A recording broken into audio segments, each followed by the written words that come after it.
Good morning बच्चों। कल के वीडियो में हमने पाठ 6 लाल बहादुर शास्त्री जी के विषय में पढ़ा था। यह पाठ हमने कल आधा ही भाग पढ़ा था। आज के वीडियो में हम आगे पढ़ेंगे। तो आइए आगे का पाठ देख लेते हैं। उन दिनों देश में अन्न की कमी थी। किस समय? जिस समय लाल बहादुर शास्त्री जी प्रधानमंत्री पद पर नियुक्त हुए थे उस समय।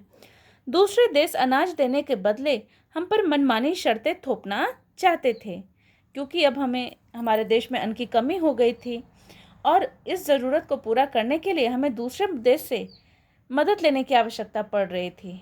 वो सहायता करने के लिए तैयार तो थे, लेकिन उसके बदले भारत पर अपनी मनमानी शर्त लगाना चाहते थे। लेकिन शास्त्री जी विदेशों के आगे नहीं झुके। उन्होंने विदेशी अनाज ठुकरा दिया और उन्होंने विदेशी अनाज लेने से ही मना कर दिया। उन्होंने देश के किसानों और वैज्ञानिकों से कहा कि वे अधिक अन्न उपजाने के लिए जी जान से जुट जाएं, मतलब खूब मेहनत करें। शास्त्री जी ने अन्न बचाने के लिए स्वयं भी सप्ताह में एक समय का भोजन करना बंद कर दिया। अनेक लोगों ने उनका अनुकरण किया। अनुकरण करना अर्थात देखकर ठीक वैसा ही करना। तो जैसे कि लोगों ने लाल बहादुर शास्त्री जी को करते हुए देखा, उन्होंने भी हफ्ते में एक समय का भोजन लेना बंद कर दिया। साहस, धैर्य और परिश्रम के बल पर शीघ्र ही, मतलब जल्दी ही, अन्न की यह जो तंगी थी वो मिट गई, मतलब अन्न की कमी जो थी वो खत्म हो गई। तभी पाकिस्तान को शरारत सूझी। उसने सन 1965 ईस्वी में हमारे देश पर हमला कर दिया। शायद उसने सोचा कि भारत के प्रधानमंत्री एक सीधे सच्चे विनम्र व्यक्ति हैं। सीधे सच्चे विनम्र सीधे साधे व्यक्ति हैं। वे गांधी जी की तरह अहिंसा में विश्वास करते हैं। ऐसे में आसानी से उसकी दाल गल जाएगी।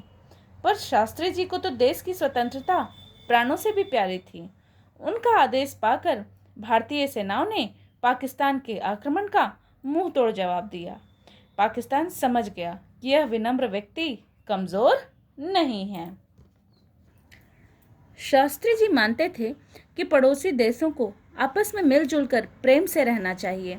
इसलिए उन्होंने युद्ध में जीतकर भी पाकिस्तान से समझौता किया।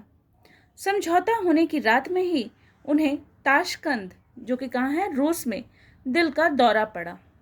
वे 11 जनवरी सन 1966 ईस्वी में देश को बिलखता हुआ छोड़कर, मतलब रोता हुआ छोड़कर, संसार से सदा सदा के लिए विदा ले लिया। सदा सदा के लिए विदा हो। शास्त्री जी सच्चे देशभक्त थे। देश और समाज की सेवा में उन्होंने अपना पूरा जीवन लगा दिया था। वे कर्तव्य पालन में ढिलाई नहीं करते थे। ईमानदारी उनके रग रग में बसी थी। इतने ऊंचे पदों पर रहकर भी वे अपना एक मकान तक नहीं बना पाए। उन्हें सादगी पसंद थी। वे विनम्र थे पर कमजोर न थे। उनका कद छोटा था, पर अपने चरित्र की विशेषताओं के कारण वे लंबे से लंबे व्यक्तियों से भी कहीं ऊंचे थे। शास्त्री जी सच्चे देशभक्त थे। उनका सारा जीवन देश और समाज की सेवा में ही लगा। उन्होंने अपना सारा जीवन देश के लिए लगा दिया।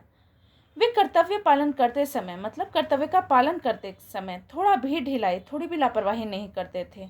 और जैसे ईमानदारी तो उनके रग रग में बसी थी। इतने ऊंचे पदों पर भी रहकर उन्होंने अपना एक मकान तक नहीं बनाया। उन्हें सादा जीवन पसंद था। वे बहुत ही विनम्र थे पर कमजोर नहीं थे। कद छोटा होना, मतलब उनकी ऊंचाई बहुत ज़्यादा लंबे नहीं थे, लेकिन अपने चरित्र की विशेषताओं के कारण वे लंबे से लंबे व्यक्तियों से भी कहीं अधिक ऊंचे थे। मतलब उन्होंने अपने जीवन में ऐसा कार्य किया जिससे वो सारे लोगों के बीच में महान बन गए। हमें शास्त्री जी के जीवन से देश प्रेम, ईमानदारी, कर्तव्यपरायणता, विनम्रता और दृढ़ता जैसे गुणों की शिक्षा लेनी चाहिए। तो बच्चों, ये था आपका पाठ 6। आपको इस वीडियो के साथ क्वेश्चन आंसर भी दिए जाएंगे। आप उसे अपनी क्लास वर्क कॉपी में लिखें और समझें। धन्यवाद।